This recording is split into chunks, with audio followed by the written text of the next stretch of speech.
présente 100 balles. Une nouvelle de Françoise Bourdin, issue du recueil Hors saison, lu par Mathieu Buscato.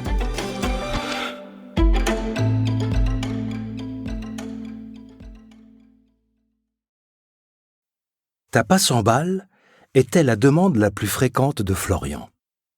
Il la formulait de diverses manières, mais ça revenait à emprunter un argent qu'il avait la flemme d'aller gagner.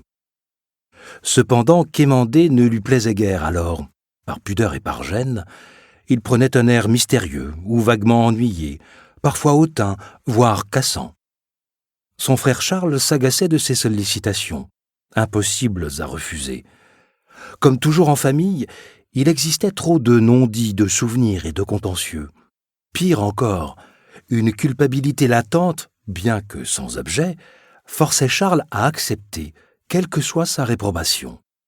Dans une fratrie, la solidarité n'était-elle pas de rigueur?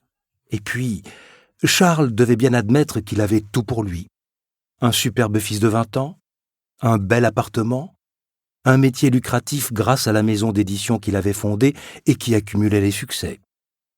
De son côté, Florian semblait avoir systématiquement raté ce qu'il s'était forcé à entreprendre, multipliant les expériences malheureuses. Il s'était marié tardivement et sa femme l'avait quitté au bout de quelques mois, en le traitant de fainéant. Il n'avait donc pas eu d'enfant, ne s'était jamais accroché à un travail. Était-ce par malchance ou par paresse?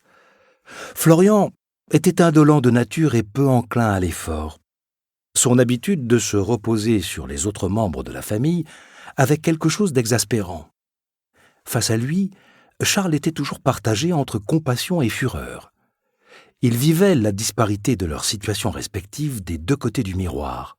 Certes, il se sentait injuste, mais estimait aussi très injuste d'être si souvent mis à contribution. Il se reprochait de juger sans pouvoir s'empêcher de trouver scandaleuse l'attitude de Florian, qui consistait à se laisser porter par l'existence. Car, à vrai dire, Charles se donnait du mal, un mal de chien. Les fées ne s'étant pas spécialement penchées sur son berceau, il avait dû lutter. Nous espérons que vous avez apprécié cet aperçu.